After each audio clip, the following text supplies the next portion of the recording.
Bueno, buenas tardes. Quiero agradecer al colectivo de CIDES Freudianos y a la Facultad de Psicología de la UAM por la invitación. Yo titulé mi ponencia Malestar telúrico. Los últimos dolorosos acontecimientos que nos han tocado vivir, en especial los últimos dos sismos, nos han tenido ocupados no solo físicamente, intentando aportar en la solución de aquellas situaciones que están a nuestro alcance, sino afectiva e intelectualmente intentando producir explicaciones a lo inexplicable.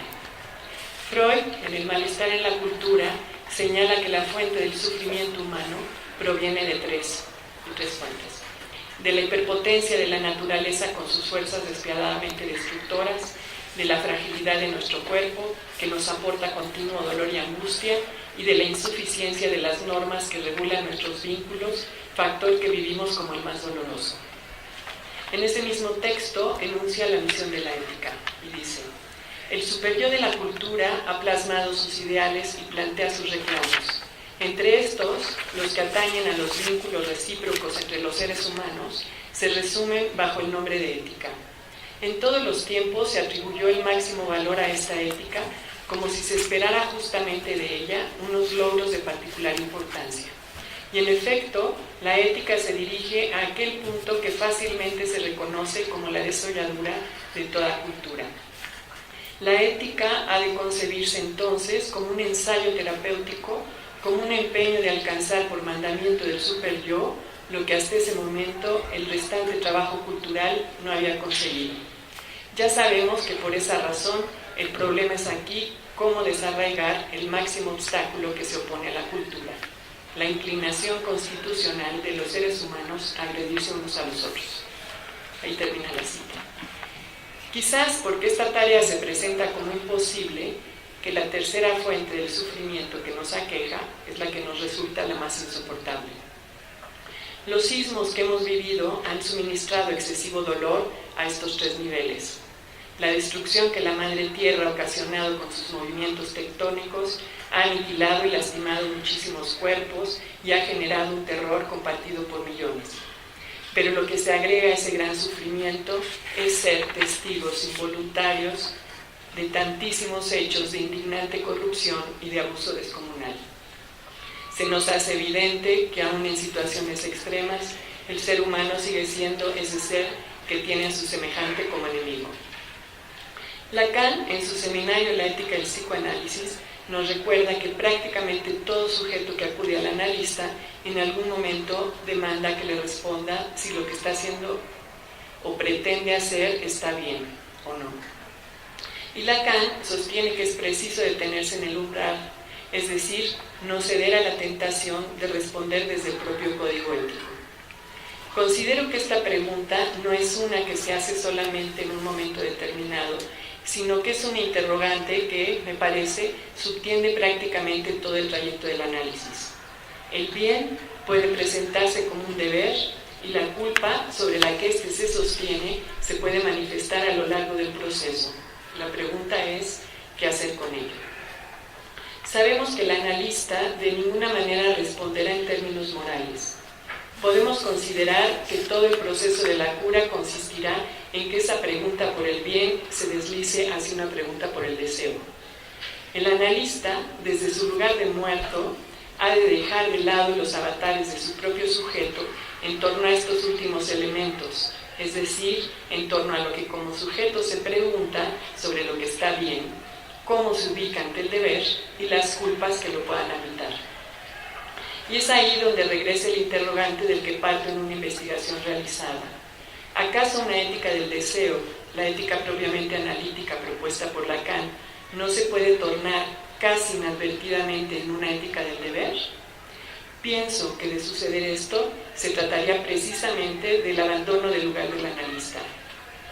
Si se trabaja desde una ética del deber, se lo está haciendo como sujeto.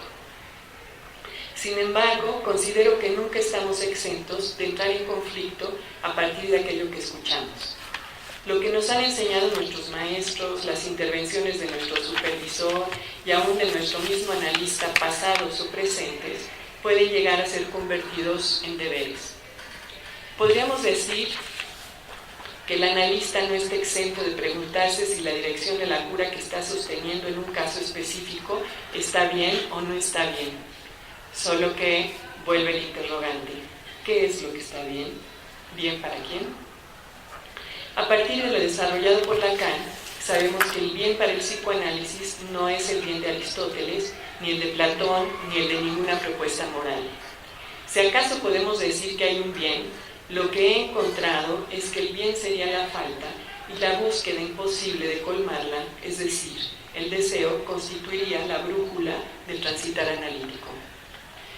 Y es ahí que no solo se presenta el propio análisis de aquel que ocupa el lugar de analista como imprescindible, el cual implicará problematizar el deseo mismo de ocupar ese lugar, sino que también el trabajo clínico conlleva la tarea de una continua labor de autocrítica, así como de interpelación a la teoría. Solo que para hacerlo hay que estar abiertos, no sostener una posición dogmática. Y es respecto a esto que estuve pensando a partir de una pregunta que se me hizo sobre el intento de poner en diálogo dos campos del saber. Esto es en sí problemático y complejo, aun cuando sumamente valioso, pero pienso que llega a constituirse en un verdadero obstáculo epistemológico si se considera un saber superior al otro. Se empantana la posibilidad de conocimiento, el desafío de pensar y, en nuestro caso, también la posibilidad de pensar la propia clínica, porque se trata de que también ella sea interrogada. Ahora bien, me parece que un problema similar se presenta cuando se intenta articular dos campos de intervención, como son el campo de la clínica psicoanalítica y el campo de la acción social. Y es en este sentido que el terremoto que recientemente sufrimos me confrontó. Fue una reacción espontánea de todos nosotros comunicarnos de inmediato, no solo con nuestros familiares y amigos, sino incluso con compañeros de trabajo o estudio con quienes no teníamos en el momento una relación tan cercana. Queríamos asegurarnos de que estuvieran vivos. Y pienso que fue una reacción afortunada que nos mantuvo con el consuelo de la cercanía, con el bálsamo de saber que en la tragedia no estamos solos. Como analistas, no podemos negar que aquellos con los que trabajamos en el consultorio forman parte de nuestra historia y que de ninguna manera nos son indiferentes, mucho menos en una situación tan dramática como la que nos encontrábamos viviendo. Sabemos que una llamada telefónica de un analista a su analizante es una intervención, es decir, los motivos para hacerla son estrictamente analíticos. Pero la crítica situación que nos encontrábamos viviendo hacía surgir preguntas como las siguientes. ¿Se ha de llamar a los analizantes para saber la condición en la que se encuentran o habrá que abstenerse? ¿Se ha de llamar a todos o a quiénes? ¿Es preciso suspender el trabajo en el consultorio y acudir a participar en alguna de la infinidad de tareas que se requieren con urgencia? ¿Es imperioso acudir a ofrecer la escucha analítica a los damnificados?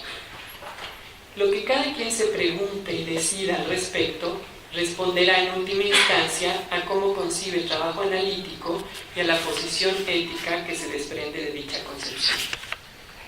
En lo personal, estar en el consultorio con la inquietud de si cada uno de los analizantes acudiría o no me genera una sensación de angustiante parálisis y también un cierto sentimiento de culpa. ¿Cómo estar ahí sentada y resguardada mientras afuera había tantísima destrucción? Afortunadamente tuve la oportunidad de dialogar con un colega y sus palabras me dieron claridad. Él me dijo, palabras más, palabras menos: nosotros, como analistas, no estamos para atender el derrumbe de los cuerpos, estamos para atender los derrumbes del alma. Eso no obsta para que como ciudadanos, si queremos, podemos también participar en las actividades de apoyo que tanto se requieren una vez terminada nuestra tarea. Estas palabras fueron un alivio para mí. Comprendí que estar en el consultorio a la espera de cada uno de los analizantes de ninguna manera equivale a pasividad. Tal vez todo lo contrario. Estar ahí para el otro no es poca cosa. Pero además me dio claridad sobre algo que sabía, pero que con el dolor y la angustia se convertía en confusión. pude asumir que es preciso hacer la diferencia entre nuestro trabajo como analistas y nuestro actuar como sujetos, en este caso como ciudadanos. Confundir ambos campos conlleva, como mínimo, a que el proceso analítico se interrumpa, quizás también pudiera llegar a tener otras consecuencias. El impresionante nivel de participación activa que ha habido en el país para contribuir a resolver, en la medida de los recursos de cada uno, la infinidad de situaciones que se han generado, es algo también a pensar y quizás a indagar con la profundidad que su complejidad merece. Por ahora, pienso en que las motivaciones singulares, conscientes e inconscientes, son infinitas en su diversidad. Pero surgen interrogantes en cuanto a cuáles podrían ser los fundamentos estructurales de las mismas. Lo que aparece en primer plano y que nos reconforta es la función vinculante del amor. Freud dirá en Psicologías de las Masas y Análisis del Yo. En las relaciones sociales entre los hombres ocurre lo mismo que la investigación psicoanalítica tiene averiguado para la vía de desarrollo de la libido individual. Esta se apuntala en la satisfacción de las grandes necesidades vitales y escoge como sus primeros objetos a las personas que participan en dicho desarrollo. Y en el de la humanidad toda, al igual que en el del individuo, solamente el amor ha actuado como factor de cultura en el sentido de una vuelta del egoísmo en altruismo. Fin de cita. Pero además hay que considerar lo que Freud sitúa como el problema más importante del desarrollo cultural. Me refiero al sentimiento de culpa. Freud ubica el origen de la capacidad de distinguir el bien del mal en el desvalimiento y dependencia en que nace el bebé humano. Para el niño pequeño, la posibilidad de perder el amor de aquellos que lo cuidan se constituye en una fuente de angustia. Por ello, la posibilidad de ser descubierto por la autoridad en algún acto desaprobado por ella podría llevar a dicha pérdida. De esta manera dirá Freud que la conciencia de culpa en esos momentos es angustia, angustia social. Más adelante, la autoridad será interiorizada y se instaurará el superyo. Únicamente entonces corresponde para Freud hablar de conciencia moral y de sentimiento de culpa.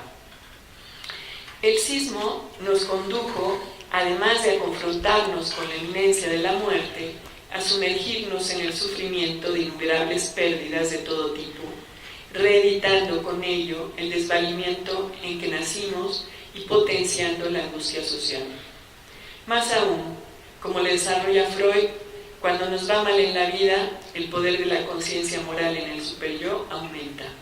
Dice, el destino es visto como sustituto de la instancia parental. Si se es desdichado, ello significa que ya no se es amado por esos poderes supremos.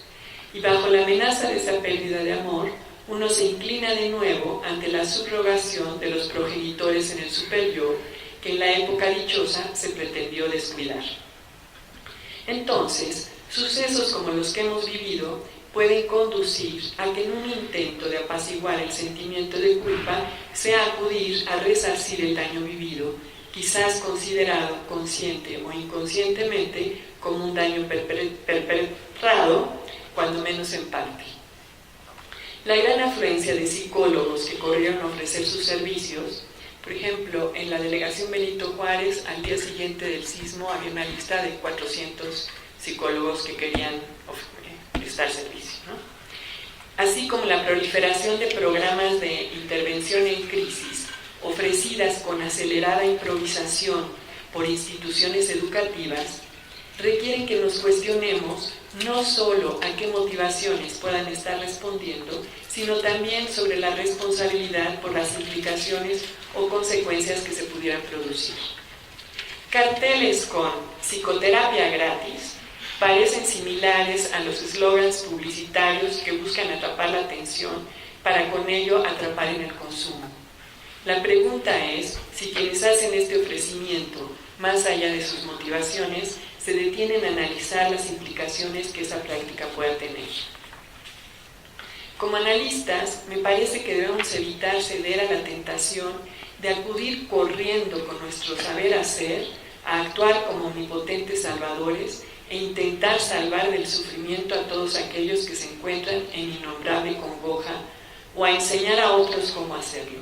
No somos Superman. Y aquí viene al caso las palabras de Freud. Dice Freud: para el psicoanalista, en las circunstancias hoy reinantes, hay una tendencia afectiva peligrosísima, la ambición de obtener con su nuevo y tan atacado instrumento un logro convincente para los demás.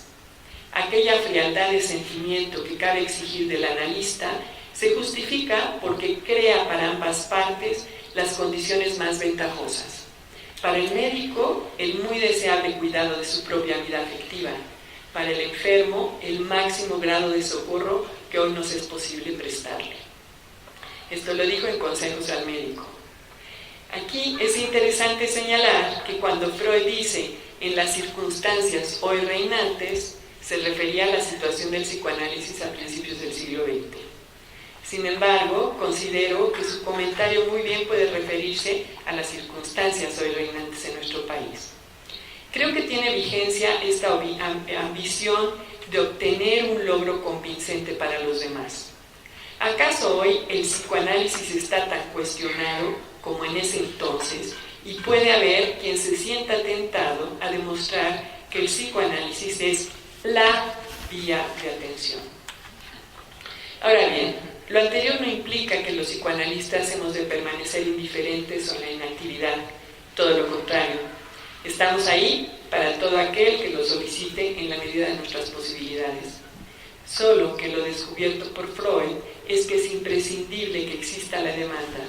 De otra manera, contribuimos a mantener al otro precisamente en el lugar del que pretende salir, en el lugar de víctima. Y es desde el lugar de analista que aportamos. No olvidemos lo que señala Freud en Psicología de las Masas y Análisis del Yo. En la vida anímica del individuo, el otro cuenta con total regularidad como modelo, como objeto, como auxiliar y como enemigo. Y por eso, desde el comienzo mismo, la psicología individual es simultáneamente psicología social.